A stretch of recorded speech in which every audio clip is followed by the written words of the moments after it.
We live in a society where sexual offending provokes powerful responses within our communities.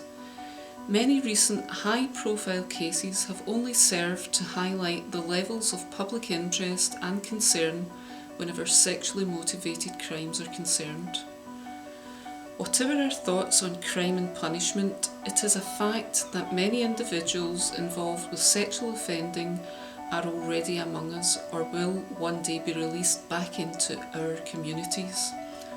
So what can we do to protect the public from those who would harm us? What can we do to ensure that there are no more victims?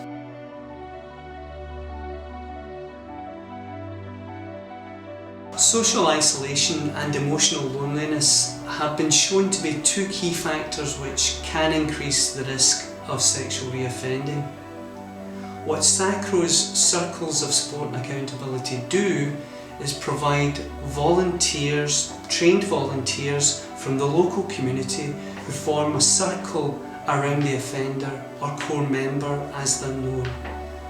Now the purpose of the circle is twofold. Firstly, it's a support network helping to meet the personal and practical needs of the offender. But alongside that support, circle members challenge and confront the offender if they show any signs that they are minimising or rationalising their behaviour, their fantasies, their thoughts. Importantly, they hold the offender accountable. Now, should the core member show any signs of increased risk, or should circle members have any cause for concern, then these concerns will be reported to the authorities and will be acted upon quickly and robustly. It's important to stress that circles do not replace statutory supervision, quite the opposite. Circles complement the existing multi-agency public protection arrangements and fulfil a role that statutory supervision isn't always able to do. Social isolation has proved to be a major trigger for reoffending. Our neighbourhoods are not safer places when we choose to reject or ignore individuals involved in sexual offending. A circle of support and accountability serves as a supportive community for an offender in the midst of fear, hostility and isolation, and at the same time it acts as a responsible community concerned that safety is not compromised. Each inner circle is made up of volunteers from the community. These volunteers are in direct contact with the core member and are trained and supported by professionals who form the outer circle. It instantly appealed to me as something that I'd really like to do, so I inquired into it a little bit more, and then on actually coming in and meeting a member of staff just to have a bit of a chat, it completely reassured me that actually this was a really good opportunity with fantastic training.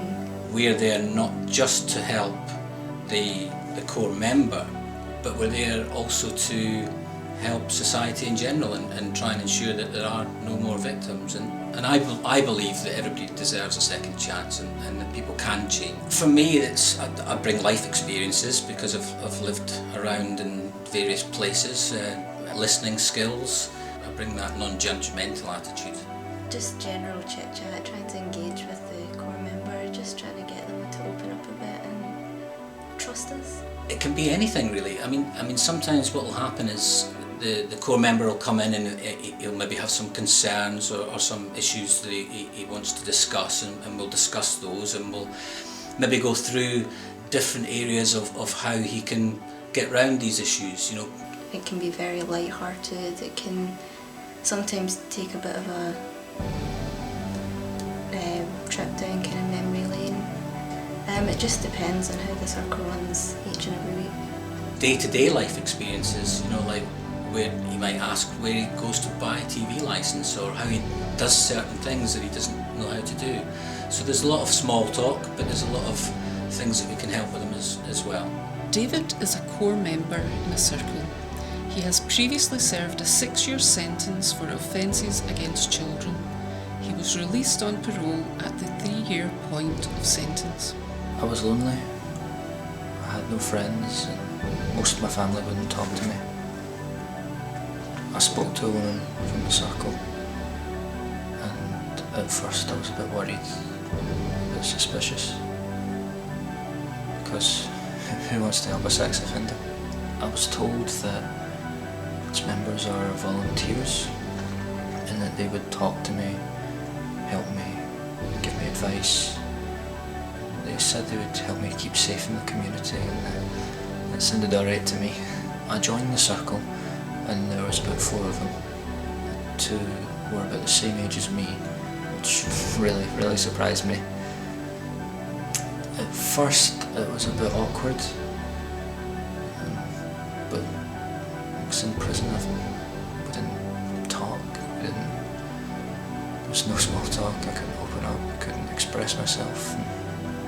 But in the circle I felt like I could, I felt safe. The volunteers helped me talk out my problems and they helped me take my licence conditions more seriously. They taught me about risky situations, how to avoid them.